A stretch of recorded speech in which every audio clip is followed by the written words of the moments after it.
အားလုံးပဲမင်္ဂလာပါစကောကြားလိုက်တယ်ဒါလုံးဝအကောင်းဆုံး intro ဖြစ်သွားပြီအားလုံးပဲမင်္ဂလာပါစကောဝိုင်း podcast ကနေပြီးပြန်လဲကြိုဆိုလိုက်ပါတယ်အရင်တစ်ပတ်ကကျွန်တော်တို့စင်ကာပူမှာကျောင်းသွားတက်တဲ့ experience လေးတွေ share ဝါပေးရပေါ့နော်အခုတစ်ပတ်မှာတော့ကျွန်တော်တို့ကျောင်းပြီးသွားလို့ပေါ့နော်ဒီဘက်ကိုပြန်လာတာပဲဖြစ်ဖြစ်ဟိုဘက်မှာပဲအလုပ်ရှာတာပဲဖြစ်ဖြစ်ပေါ့နော်ရတယ်လုံးဝပစားတယ်ကြားတော့နေပြီလုံးဝအဲ့ experience လေးတွေကိုပြောပြပေးပါမှာဖြစ်ပါတယ်မင်းဘလို့ငါမေးချင်တာဟောလို့ဘလို့ပြောလဲမင်းအဲ့ဘက်မှာအကြောင်းပြီးသွားတော့ဗောနော်အလုပ်တွေပါရှာသေးလားဘယ်လောက်ကြာလိုက်သေးလဲအဲ့လိုမျိုးတစ်ချက်လောက်အဲ့တော့အလုပ်ကရှာလိုက်တယ်ဗောငါအလုပ်ရှာဆိုငါဟို option တစ်ခုရအဲ့တော့မင်းဟောဗောinsurance ရောင်းမလား insurance ရောင်းလား okay အဲ့ဒါရတယ်ဟိုငါတို့အလုပ်တွေပါရှောက်တဲ့အချိန်မှာဟို interview ခေါ်တယ်ကွာအဲ့တော့ငါမေးကြည့်လိုက်တယ်ဘာလဲဆို insurance ရောင်းမယ်ပေါ့နော်ဒါပေမဲ့ငါမှာဘာပြဿနာရှိရလဲဆိုငါတို့ MRD တို့ဘောမှာငါတွေ့တဲ့အချိန်အဲ့လိုသွားတဲ့အချိန်မှာ insurance ရောင်းတဲ့ကောင်လေးတွေရှိတယ်ကောင်လေးတွေကောင်မလေးအဲ့လိုရှိနေတော့ငါတို့ကောင်စိတ်ဝင်စားတာကွာငါတို့ကလူတို့နိုင်တော့ငါတော့လို့ရှုပ်နေလဲပါငါတို့ထွက်ပြေးတာလဲပါတယ်ကွာထွက်ပြေးအဲ့တော့နောက်လို့အဲ့တော့ငါပြန်စဉ်းစားကြည့်လိုက်တယ်အဲ့လိုပုံစံဆိုရင်တော့ငါတော့အဆင်ပြေမှာမဟုတ်ဘူးပေါ့နော်တော်တော်ခြေခံလိုက်ရမှာဆိုပြီးငါ okay ငါမလုပ်တော့အဲ့တော့နောက်တစ်ခု second option ကဘာလဲဆိုငါ part time လုပ်တော့ငါလေ part time လုပ်တော့ငါလုပ်ခဲ့တဲ့နေရာမှာငါ့ကို offer ပေးတယ်မင်းလာလုပ်မလားပေါ့နော်ဟိုဟာပေါ့ဒီ hotel operation ဘိုင်းပေါ့မင်းစိတ်ဝင်စားရင်လာလုပ်ပါဆိုတော့အဲ့တော့တွေ့လဲငါအကုန်စင်ပြေ pass တွေလည်းသူတို့ရှောက်ပေးမယ်ပေါ့နော်ဟိုလုပ်ချင်လုပ်လို့ရတယ်ဆိုပြီးဒါပေမဲ့ငါပြန်စဉ်းစားကြည့်လိုက်တော့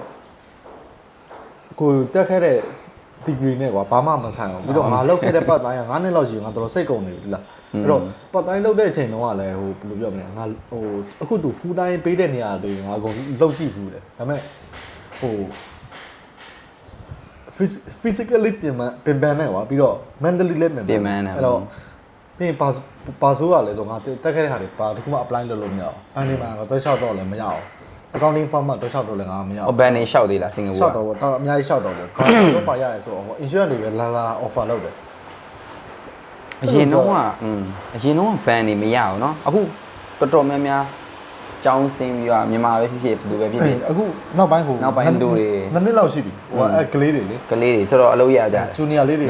အလုပ်တွေပါရကြတယ်ပြီးတော့ဒါပေမဲ့သူတို့ဝင်တဲ့နေရာတွေဆိုရင်တော့ငါ entry မှာဟွာတွေပဲများတယ်ဗျ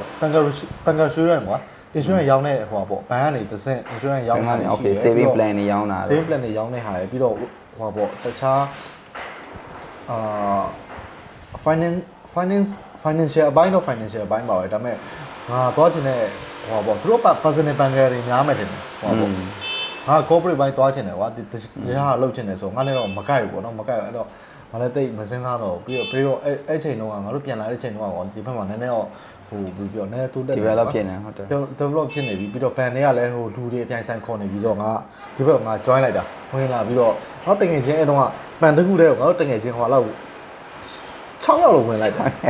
band တထာနာတယ်တော့ငါ6ယောက်လောက်ကျောင်းဝင်လိုက်တာစင်ကာပူကနေပြီးတခါပြန်လာပြီး6ယောက်ကျောင်းဝင်လိုက်တာအဲ့တော့မစိုးဘူးပေါ့အဲ့တုန်းကတော့ဝင်တော့ကဒီ inflation တွေရောဘာတွေရောပြန်တွက်ကြည့်တဲ့အချိန်မှာငါတို့တော့ကြိုက်တယ်ကွာပြီးတော့ entry level ဆိုပေမဲ့ငါတို့နည်းနည်းတော့ပြီးတယ်အဲ့တော့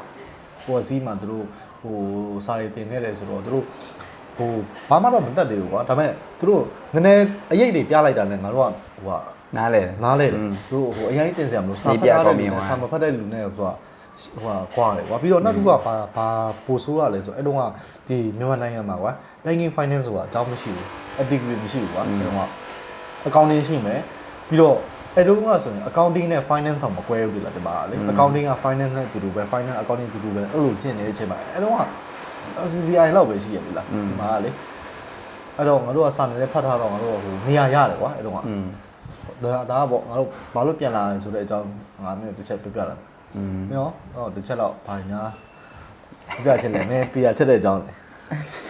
ကျွန်တော် life story တော့ငါရဲ့အဲ့အလုပ် story ကလုံးဝဟိုဖြစ်တယ် crazy ပဲဆိုတော့ကျွန်တော်ဘယ်လိုပြောမလဲငါအဓိကကွာ advantage ရှိတာ PR ဖြစ်နေလို့ကွာအဓိကကျွန်တော်သူတို့နဲ့ဟိုမဖြစ်ဘူးသူ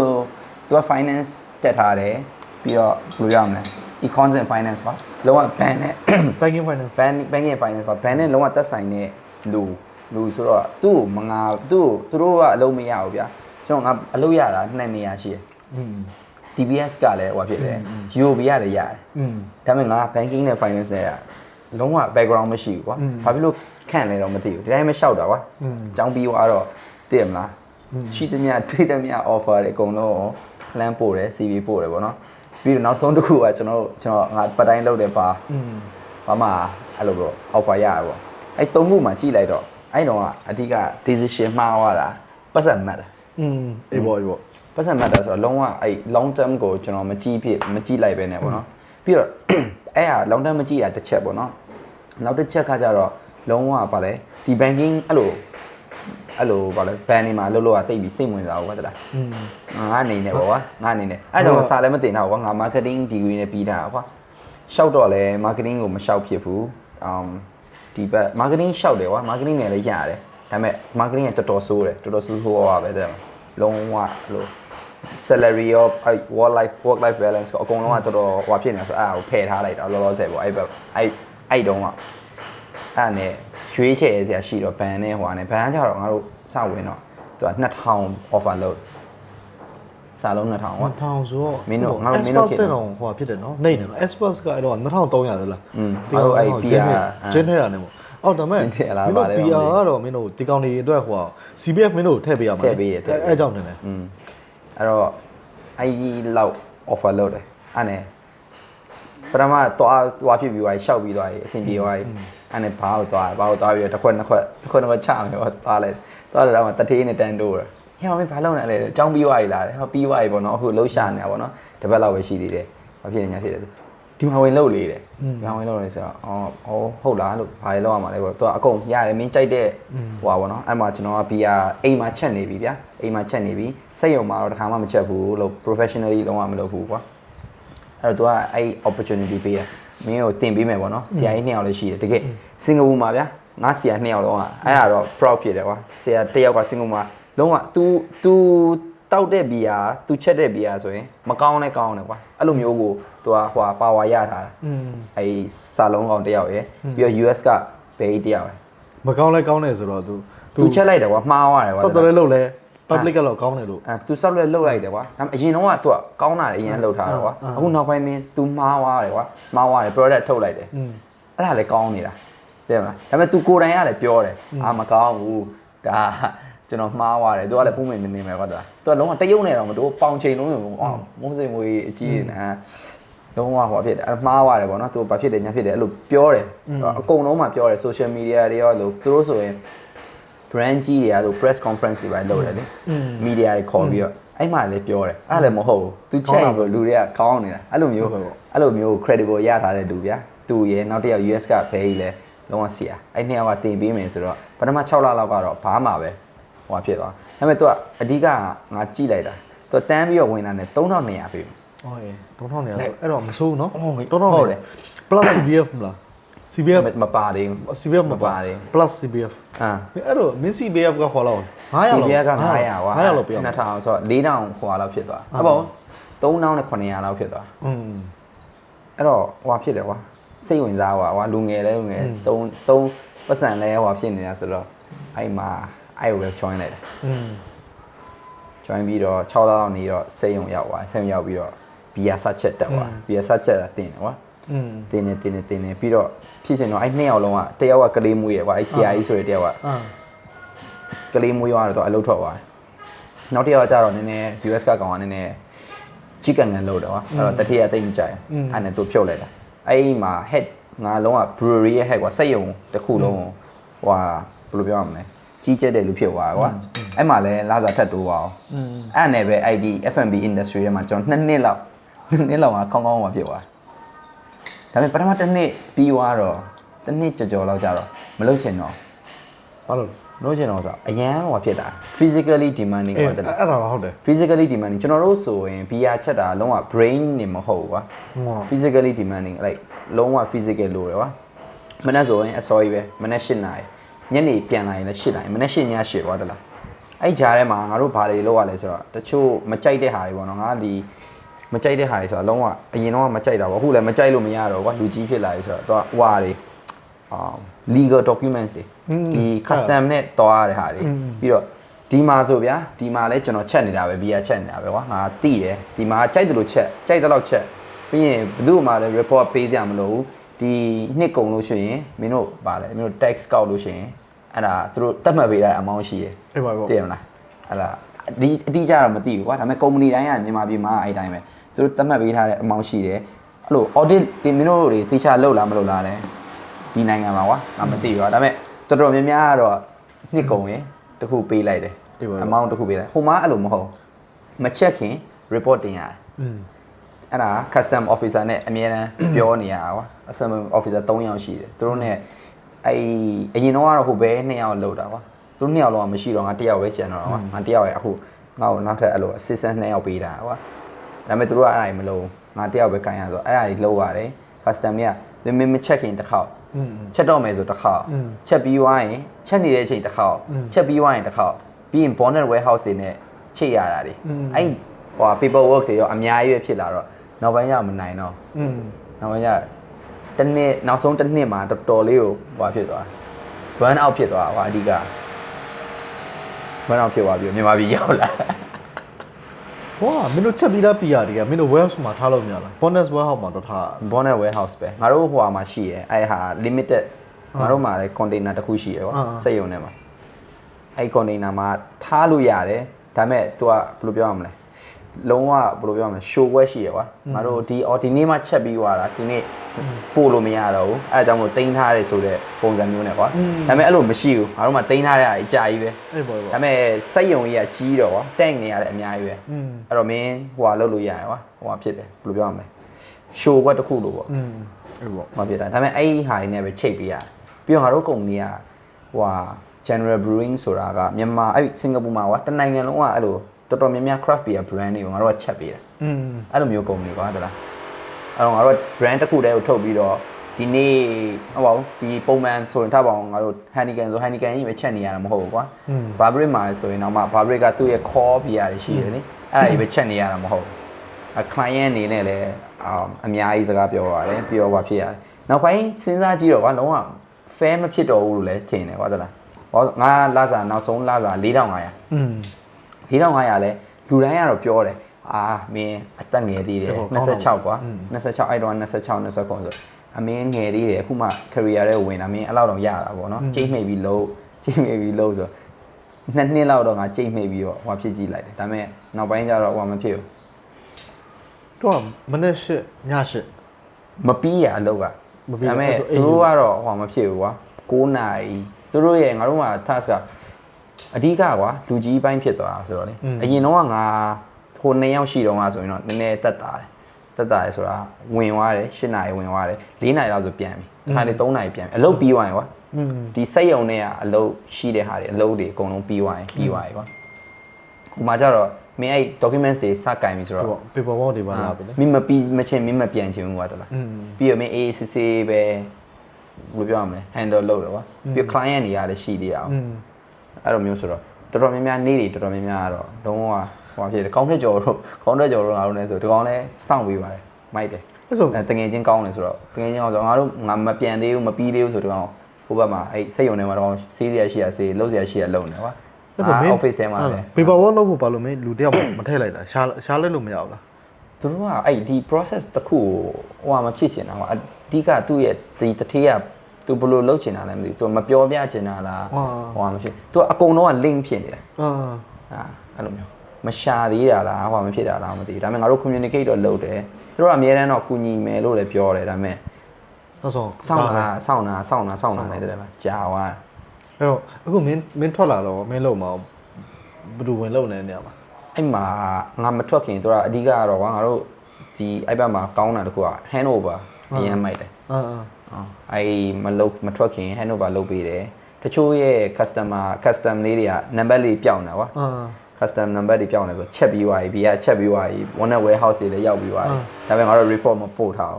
်အဲ့ဟာတွေနောက်ပိုင်းငါထွက်ခံနေကြမှာမိတာဒါပေမဲ့ attract back လုပ်ကြည့်လိုက်တော့ဟိုးအရင်ကတည်းကလူတွေမလုပ်ခဲ့တဲ့ဟာတွေကွာတိုင်နေပတ်တယ်ဒါပေမဲ့ hand over တော့တေချာလုပ်ပေးတယ်ချက်တဲ့လူရော ဒီ process တစ်ခုလုံးရော6လပေါ့နော် လူထက်ရှာလိုက်တာပေါ့တို့ လူတက်ရှာ ဟိုမင်းထွက်မယ်ဆို तू က6လမင်းဟိုဟို မုံကဘယ်လိုပြောရမလဲအဲ့လိုမထွက်ခင်တည်းကပေါ့နော်ခင်နေအောင်တတိနဲ့ခင်နေတာဆိုတော့မထွက်ခင်တည်းကတော့ပြောတယ်တောက်လျှောက်ဟိုမဖြစ်တော့ဘူးပေါ့နော်သူကလည်းအဲ့လို hang on ဘာဖြစ်တယ်ညာဖြစ်တယ်ဟိုလောက်ထားပေါ့နော်တင်းထားအောင်ပေါ့နော်သူရှာပေးနေတယ်သူဟိုဖြစ်နေအဲ့တော့တဲ့ဘာဖြစ်လဲဆိုတော့ငါတို့ဟိုဖြစ်သွားတာကွာငါလုတ်တဲ့2နှစ်3နှစ်က3နှစ်ပေါ့နော်ထားပါအောင်2နှစ်ခွဲတာကိုဗစ်ကာလမှာလည်းဖြစ်တယ်ဟုတ်ရေသူတို့ပတ်စံအဓိကငါတို့ရောင်းပြီးသားဟာတွေကပတ်စံပြန်မရတော့ဆိုင်တွေကပိတ်တယ် bankrupt ဖြစ်တယ်အဲ့လိုမျိုးတွေပြီးတော့ cash flow တိုင်ပတ်တာကွာတလားသူတိုင်ပတ်တာလားဟိုကမင်းတို့ရဲ့ဘာရတိုင်ပတ်တာလားသူတိုင်ပတ်တာကွာသူရောင်းပြီးသွားပြီဘာရလည်းဝယ်ပြီးသွားပြီပြန်ပတ်စံပြန်ကောက်တဲ့အချိန်မှာငါတို့ကဟိုပေးရတယ်ကွာ1 month 2 month အဲ့တော့အဲ့လိုမျိုးတွေဖြစ်တာသူကလည်းသူလည်းလို့သူကလည်း receivable တွေပြန်မရတော့ဘူး receivable တွေပြန်မရအဲ့တော့ तू ဘယ်လို handle လုပ်လဲအဲ့ကိစ္စပြောပါငါနည်းတော့စိတ်ဝင်စားလားစိတ်ဝင်စားဒါတော့ဖြစ်နေကြပဲလေ trading ဟိုလိုပေါ့ဆိုပါတချို့တော်တော်များများ तू ပြန်မရတော့ကွာbankrupt လုပ်သွားတဲ့လူနဲ့အေးပေါ့ bankrupt ဆိုရင်ပျောက်သွားတဲ့လူတွေလည်းရှိတယ်လုံးဝအပျောက်စင်ကာပူမှာလည်းအရင်တိုးတက်တဲ့နိုင်ငံတွေမဲ့လည်းလို့ထားပေါင်းဘားကိုကောက်ဖွင့်လိုက်တယ်ကွာ license တွေပါတိကျမလုပ်ရသေးဘူး company register တိကျမလုပ်ရသေးဘူးကောက်ဖွင့်လိုက်တယ်ဒါပေမဲ့အဲ့ဒါတွေဝယ်တဲ့ရောင်းတဲ့လူကအဲ့ဒါတွေမစစ်ဘူးကွာအဲ့ဒါငါတို့အမှားပေါ့ငါတို့ sales department ကအမှားပေါ့အဲ့ဒါမစစ်ဘူးတိုင်းဟိုဖြစ်လိုက်တယ်ပြီးတော့သူရောင်းခဲ့လိုက်တယ်ပထမတစ်လ2လပေးတယ်အဲ့လိုမျိုးနောက်ပိုင်းကျတော့အများကြီးယူပြီးတော့မပေးတော့ဘူးကွာပြီးတော့ sign ပိတ်တဲ့အထိပါအဲ့လိုမျိုးတွေရှိတယ်နောက်ပိုင်းသူဘလို့ပြန်လုပ်လဲတော့ငါလည်းသိချာမသိဘူးဒါပေမဲ့တော်တော်များများပြန်မရလိုက်သူပြန်မရလိုက်ဘူးအဲ့လိုမျိုးကိစ္စတွေရှိတယ်ပြီးတော့သူက expand လုပ်တာလည်းအရင်များသွားဟုတ်လားအေးပေါ့ပြီးတော့ငါထင်တာပတ်စံအရင်ဝင်တယ်ကွာဝင်နေတဲ့အချိန်မှာသူကနောက်ထပ် business တစ်ခုကွာတရုတ်တွေဆိုတော့နောက်ထပ် business ကို expand သွားလုပ်လိုက်တာသူ့မှာစက်ရုံကြီးလည်းရှိတယ်ရှိပြီးသား product line ကို expand လုပ်တာမဟုတ်ဆိုင်တွေကိုပါ PR တွေကို expand လုပ်တာမဟုတ်ဘူးနောက်ထပ် business တစ်ခုကိုလားဆိုင်ဖွင့်လိုက်တာသူကအဲ business line တစ်ခုတည်းကိုပဲ expand ပြန်လုပ်တာလားမဟုတ်ဒါမှမဟုတ်တခြားလုပ်ငန်းကိုပြန်လုပ်တာလားတခြားလုပ်ငန်းမဟုတ်လေဘာလုပ်ငန်းတစ်ခုလုပ်ငန်းကို expand လုပ်လိုက်တာပေါ့ Okay brewery ကပတ်စံအနေနဲ့ကွာ Okay ဘာတွေပါဖွင့်လိုက်တယ်ဘာတွေနောက်ထပ်နှစ်ခုထပ်ဖွင့်လိုက်တာအမှ time ပတ်ကွာ business line ကတော့ဒီ line ပဲဒီ line ပဲ F&B line တော့ Okay အမှ time ပတ်ကွာသူကအဲ့ Katong ဆိုတဲ့နေရာလေးอ่ะဗျာစင်ကာပူမှာ Katong Street ဆိုတာဆောင်းရမ်းဟိုဖြစ်တယ်လူတွေအရန်သွားတယ်ဟိုဖြစ်တယ်ဗာလဲဘီယာဆိုင်တွေအရန်ပေါ်တယ် craft beer သမားတွေလည်းပေါ်တယ်ကွာဒါပေမဲ့ငါတို့ product ကဟိုက premium ဖြစ်နေတာအဲ့တော့ဈေးက short လို့မရအောင်အဲ့မှာရောင်းနေတဲ့ craft beer သမားတွေကဟိုဟာတွေကွာဒီပေါ့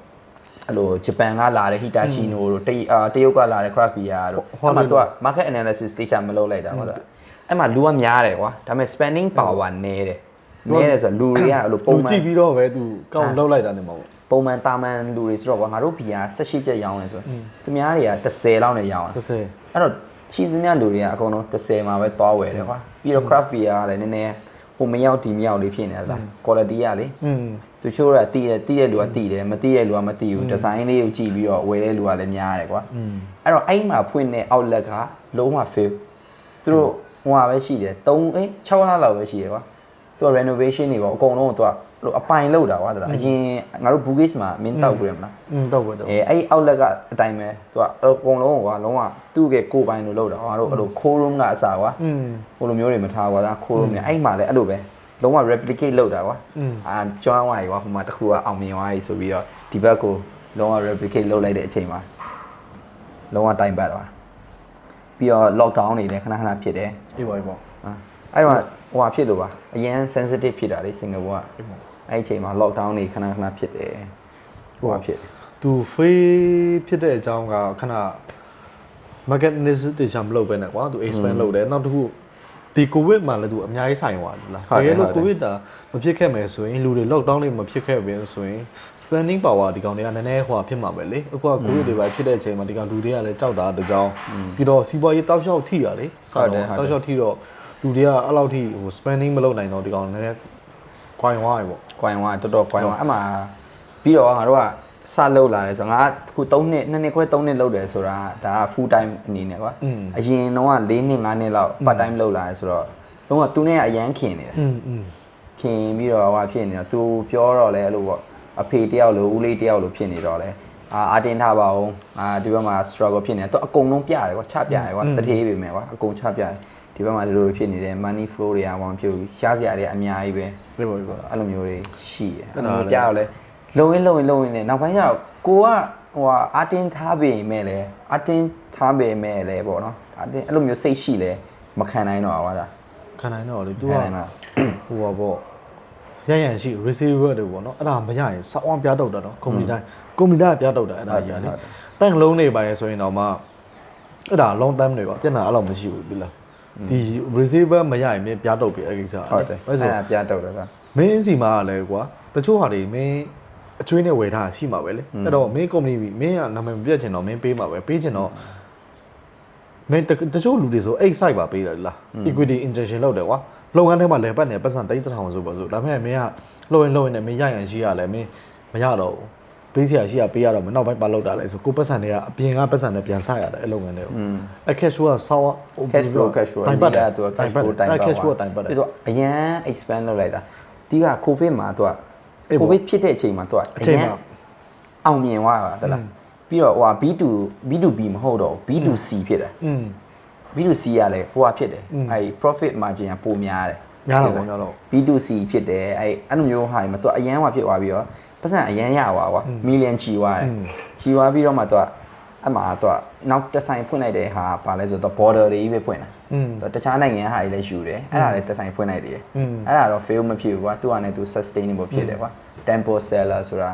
စင်ကာပူမှာရှိရ UE Square မှာအဲ့မှာ border ဆိုင်တစ်ခုရှိရပေါ့နော်သူက wine တွေပါရောင်းတာအကုန်လုံးရောင်းတာအဲ့မှာအဲ့တော့ lockdown ဖြစ်တဲ့အချိန်မှာသူလူတိုင်းကဝယ်တောက်တာမှာတောက်တာ share ပဲသူ့အတွက်က share ပဲပြီးတော့သူ့ပစ္စည်းကသူ့စက်ရုံကလာတာကွာအဲ့တော့ကိုယ်တိုင်လုပ်ပေးတာကွာ cost ကအရင်နေတယ် margin များပြီ profit margin များသွားတယ်အမှားတယ်သူကဟိုဖြစ်ပြီးတော့ save up လုပ်ပြီးတော့lockdown ကဖွင့်လာပြီဖွင့်လာတော့လေလူတွေကလည်းအဲ့တော့ share ထွက်တာဒီပေါ့ဥထားလေဥထားတဲ့အချိန် share ထွက်တဲ့အချိန်သူအဲ့ outlet ကကွာငါတို့အဲ့ fail လုံးဝ fail ဖြစ်တယ်ဆိုတော့ outlet ကသူအဲ့အမီလေးကိုစောက်တာစောက်ပြီးတော့ခောက်ဖွင့်လိုက်တာပဲဒါပေမဲ့လူတွေကပွင့်လာရောအဲ့ဘက်ဟိုသူ့ဆိုင်အဓိကသူ့ဆိုင်ကိုလူမြောက်လာကွာကျန်တဲ့ဆိုင်တွေကတော့လူရောက်တယ်ဒီငါတို့ဒီဘူဂီစကဆိုင်လည်းအရန်ရောင်းသွားတယ်ငါတို့တရက်ငွေဆိုရင် sales ပေါ့နော်8000ကနေ1000ရှိတယ်8000တော့ဒါကတော့တရက်ကို8000တော့10ရက်ဆိုရင်3သိန်းဆိုတော့တို့ဘူဂီစကဟောက်ပြောရလားဘူဂီစကဟာမင်းအဲ့ဟိုခုံတော်ဟွာလောက်ပဲရှိတယ်8ခုံလောက်ပဲရှိတယ်ဝိုင်းရဒါလက်မနေ့ရက်ပြီးတောက်ကြတယ်ပြီးတော့ငါအလုတ်သမားတွေကအဲ့ဘယ်လိုပြောရမလဲအလုတ်သမားတွေဆိုအဲ့တော့ဒီပေါ့နော်အဲ့တော့ငါဟိုလိုတဝက်လောက်တာဒီစက်ရုံမှာချက်တယ်အဲ့တော့ paper work မခိုင်းရသေးဘူးဆိုတော့စက်ရုံမှာချက်တယ်ပြီးတော့ကျန်တဲ့ရက်တွေက management လုပ်တာဒီဘက်ဘာမှာပေါ့ငါရဲ့ super human နေပီတောဆိုတဲ့တယောက်မြန်မာတွေရောငါမြန်မာ manager မြန်မာပဲခံရတာပေါ့ရှောက်လို့ပီတောပြီးတော့ဗာထက်ခေါင်ခေါင်းထက်ကျော်တော့ဘယ်လိုလဲငါရယ်4ယောက်တည်းကွာ4ယောက်တည်းဟိုမှာဟို chef ရှိရယ် chef ရှိမယ်ဒီကောင်တာ3ခုရှိရယ်ကွာ outlet က3ခုရှိရယ်ဒီဘက်က beer ဟိုဘက်က cocktail လည်းရောင်းတယ် cocktail လည်းဖြော်တယ် cocktail ရယ်ပြီးတော့ဒီဘက်က food 3ယောက်4ယောက်ကလုံးဝ share ဟိုလုပ်ပေးတာဟုတ်ပေါ့အဲ့လိုမျိုးရောင်းတယ်ပြီးတော့ဟိုအဲ့တော့အရန်ရောင်းရတော့ငါတို့လည်းဟိုဖြစ်တယ်စဘူးဒီ customer nice ဖြစ်တယ်သူ့ကိုပေးလို့ရလားဆိုပေး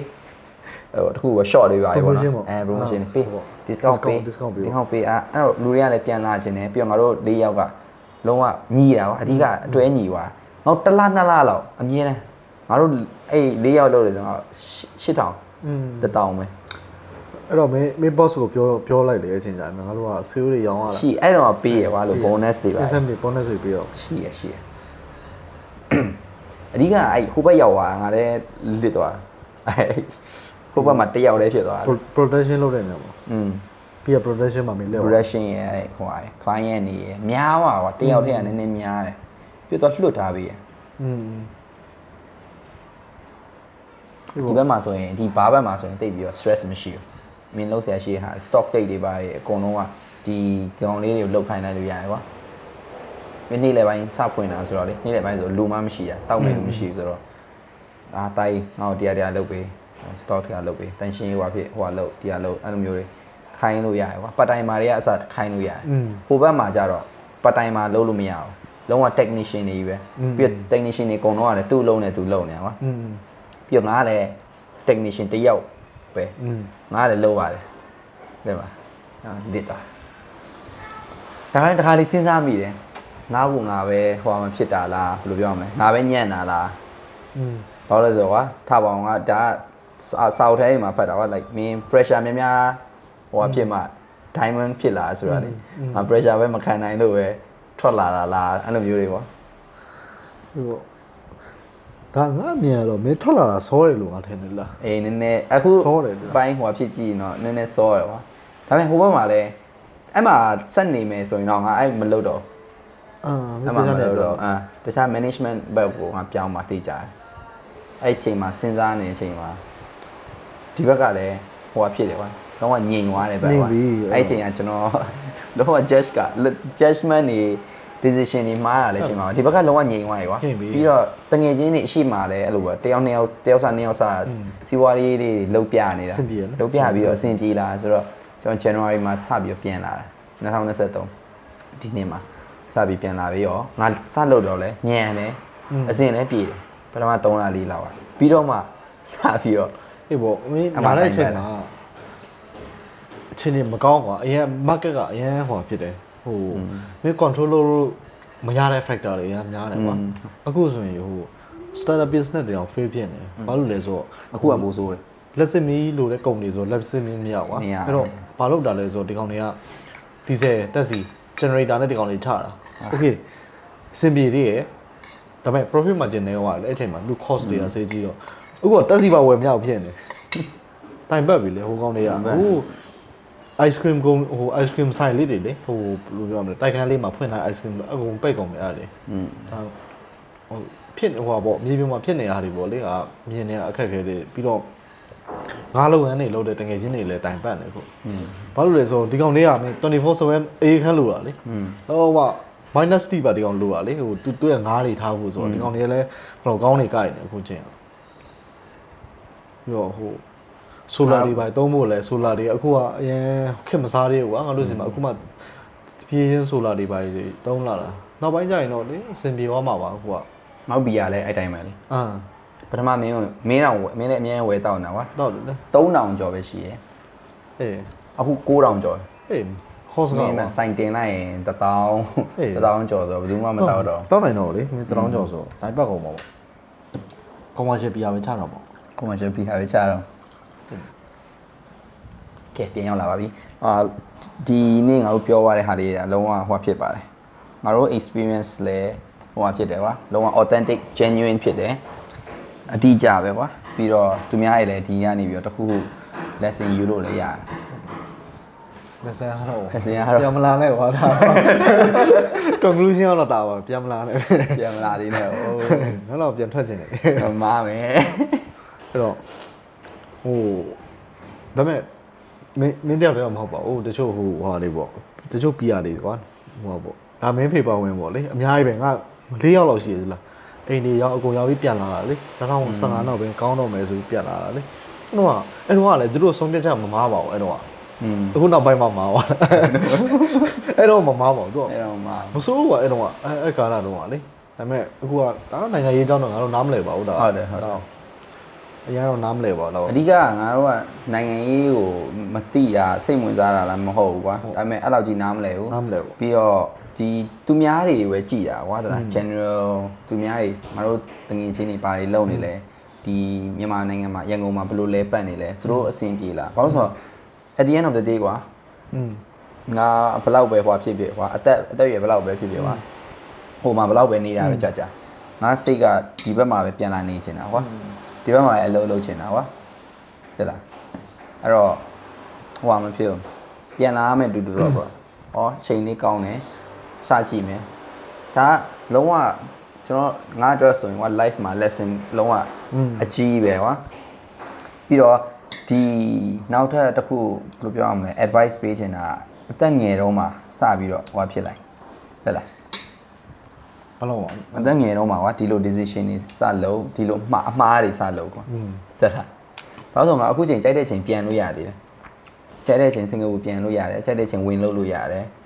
ပြီးရင်တော့ foundation ကောင်းထားပြီးသားဆိုတော့လေ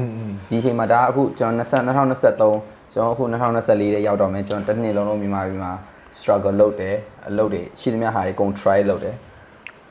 ဒါကလုံးဝ experience ပဲကွာဒါလား survive ဖြစ်ဖို့လောက်တာပေါ့လေတစ်နှစ်လုံး ဒီလုံး survive ဖြစ်တယ်ပြီးတော့ဟိုဖြစ်တယ်ပေါ့ဘယ်လိုပြောရမလဲလုံးဝ experience ရတယ်ဆိုတာဒီတစ်နှစ်မှာဘာတွေဖြစ်ပြသွားတယ်ငါဘာတွေနောက်ဆိုဘာတွေလုပ်ရမယ်ဟိုဖြစ်တယ်ပြီးတော့ not too late ကွာပြန်သွားဖို့လဲနောက်မကြသေးရတယ် chance တွေအများကြီးရှိ chance ကအရင်များသေးတယ် option များတယ်ကွာမင်းဘာလုပ်ချင်လဲမင်းပယ်သွားချင်လဲမင်း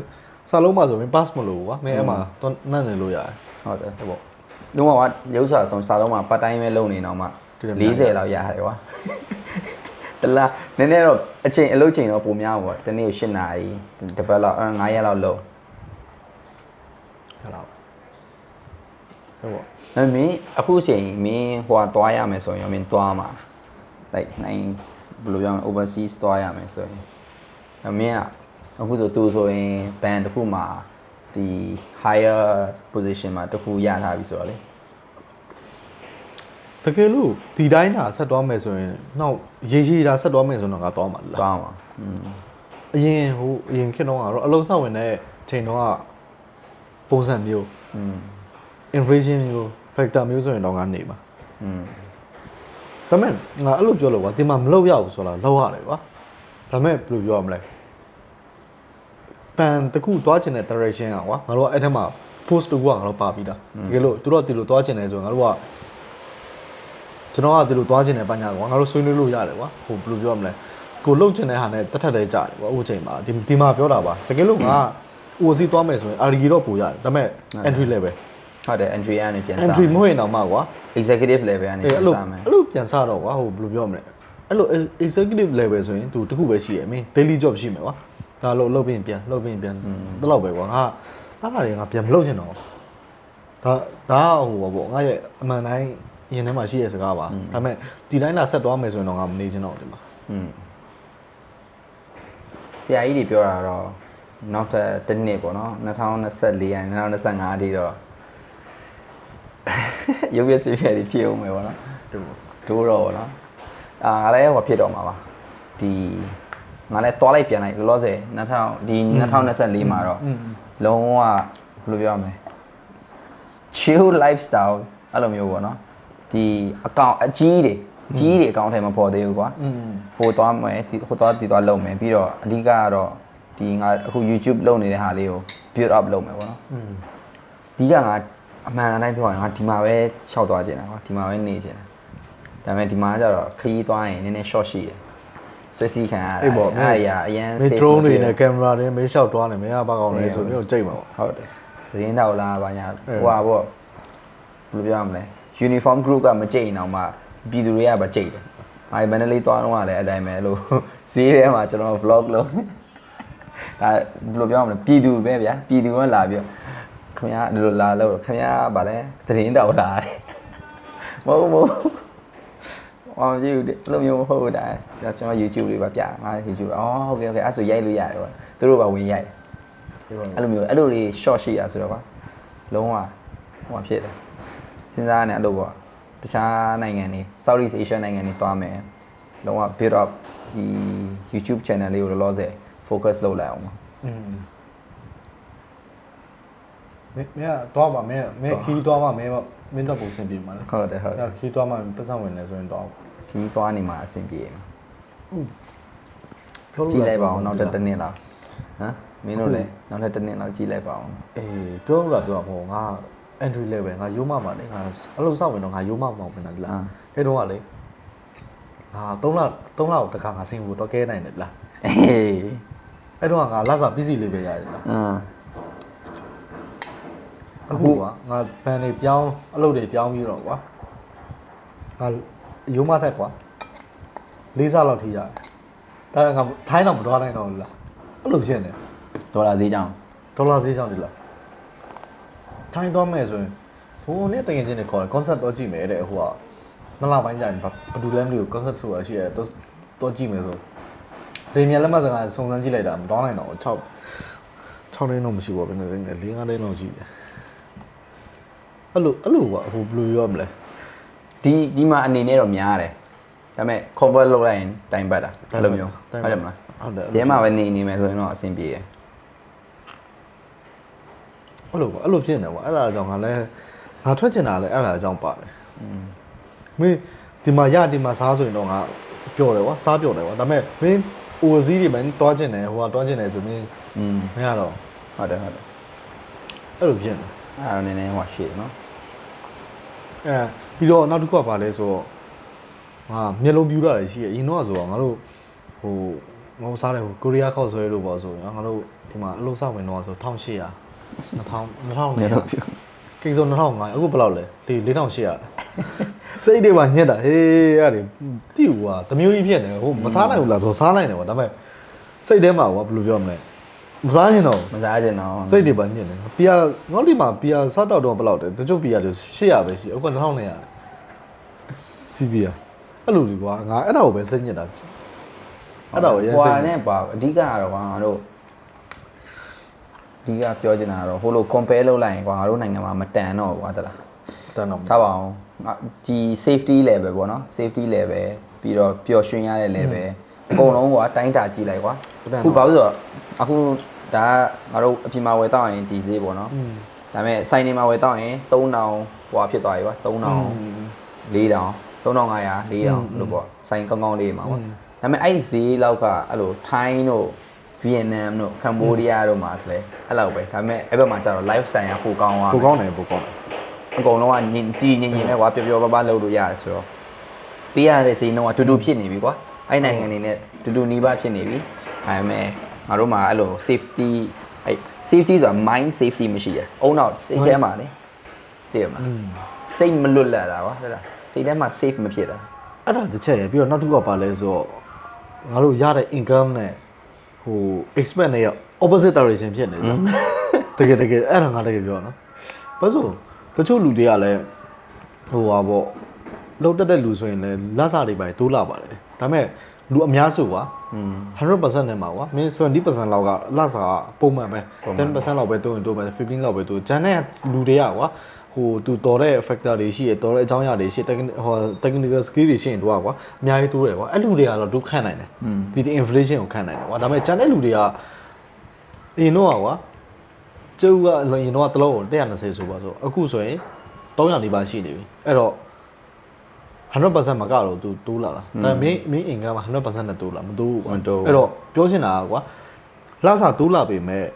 ကုန်စည်နှုန်းကပုံမြင့်တယ်တိုးလာတာချင်းတူရင်လေအဲ့တော့လူတွေကဘာဖြစ်လာလဲဆိုမတတ်နိုင်တော့တိုင်ပတ်နေအဓိကအဲ့ဒါပါပဲဒီကဟိုအဖြစ်နေ issue อ่ะပေါ့အဲ့ဒါပေါ့မင်းပတ်စံရှိတိုင်းလည်းမင်းကိုမင်းတက်စီဝယ်လို့ရလို့လားတချို့ချိန်မှာပြတ်တယ်ကွာ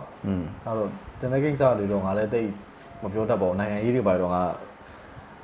ဘာမှ no comment ပဲ no comment comment လိုက်ရင်လည်းပါသွားမှာ no comment အကောင်းဆုံးပဲ okay အခုဒီလောလောဆယ်ဒီ episode မှာတော့ဒီမှာပဲခဏ break လိုက်မယ်เนาะတော်တော်လေးကိုဟိုဖြစ်ပါတယ်ဒီ session လေးငါကြိုက်တယ်ဒီပထမဆုံးတစ်နာရီမှာလေငါတို့နှစ်ယောက်လုံးမင်းရဲ့ experience ပြောသွားတယ်ငါရဲ့ experience ပြောသွားတယ်ငါပို့ပြောသွားငါအဲ့လောက်ထိမပြောရတယ်ပြီးမှငါပြောမှာငါအလုပ်ဆောက်ဝင်တော့အချင်းလေးနဲ့ဒီချင်းလေးဘလို့ဟိုပါပေါ့ခေါ်သွားလဲဆိုတော့ဆောက်ဝင်တော့နဲ့ဒီချင်းလေးနဲ့ဂျားထဲမှာကွာအခက်ခဲငါနှစ်တွင်းမှာ3ပတ်ပြောင်းပြီးသွားတယ်5 years ဆိုအတွင်းပေါ့နော်ဒါပေမဲ့အချိန်တွေကအများကြီးกว่าအောင်ဟောဆောက်ဝင်တဲ့အချိန်နဲ့ဒီချိန်နဲ့ကွာတော့အနေထားကြီးကွာဒါပေမဲ့မင်းမယုံခံရရင်လည်းမင်းမတူးတက်ဘူးလားဟုတ်တယ်ယုံခံရမှသူကတိုးတက်တာဟုတ်တယ်ဟောအရင်တော့ဆိုရင်ယုံခံရမှ experience ရလူတွေပါပိန်တာတိလားထမင်းတော့မစားချင်ဘူးကွာနေ့လည်စားမစားတာများတယ်ဟိုအဖြစ်လောက်ပဲကွာအတူတူပဲဟိုဘက်မှာလည်းအတူတူပဲနင်းငါဆိုနေ့လည်စားမဟုတ်ဘူးကွာဒါနည်းနည်းလေးဆက်ပြောလိုက်အောင်ဒါကဟိုဟာဖြစ်နေ conversation ဟိုဟာဖြစ်နေတော့နေ့လည်စားတော့မဟုတ်ဘူးမနေ့ဆိုအစောကြီးကုန်းယုံထားတာတော့ breakfast မစားတော့ coffee တောက်တယ် coffee တစ်ခွက်နှစ်ခွက်လောက်တော့ကစ်တယ်ရှယ်တောက်တယ်ပြီးရင်အလုံးစားလုပ်တယ်လှုပ်12နာရီ1နာရီကျော်သွားကွာမပြီးသေးဘူးမပြီးသေးတော့ကြီးလိုက်တယ်အကြီးကဘော်ရိုင်းနဲ့ညှိလိုက်တယ်ထဲမှာ3ယောက်ရှိရအောင်ညောင်လေးမင်းတို့ပိုက်စားပြီလားမစားသေးဘူးဒါလေးပြီးအောင်လုပ်မယ်ကောင်းတဲ့ကြောင်နဲ့ငါလည်းဆိုအတိုင်းပဲဒီကပြီးသွားမှလုပ်မယ်တခါလေ3နာရီလောက်မှစားတာ2နာရီလောက်မှစားတာကွာအဲ့တော့ကွာကျောင်းအလုပ်ပြီးသွားတော့လေဒီနာချိန်ကြတော့လေမစားချင်တော့ဗျာအညာဘက်ကြတော့လေအဲ့လို ပင်ပန်းပြီးအိတ်ွားတဲ့အချိန်ကြရရောအဆင်ပြေတယ်ကွာလို့မဆိုရင်ညဘက်ကြီးတစ်ခေါင်ကြီးကောက်စားအဲ့လိုမျိုးကွာဟိုမှာမဖြစ်ဘူးဆိုင်နေလည်းမဖွင့်တော့ကွာလီးကငါတို့ဟွာနဲ့တိုးတာပဲပါလဲလက်ဖက်တုပ်တို့ဒါမှမဟုတ်ရင်ကြက်ဥကြော်တို့ဒါမှမဟုတ်ဟွာနဲ့နူဒယ် instant noodle နဲ့ပဲတိုးတာကွာ အဲ့ဒါမိုက်ပါဆူပါ မိုက်ပါ ကဲဒီနေ့ကတော့ Okay ဒီ section တော့ပဲခဏရက်လိုက်အောင် ဟုတ်ပြီဟုတ် နောက်တစ်ပိုင်းထပ်လာအောင် Okay ကျေးဇူးပါ bye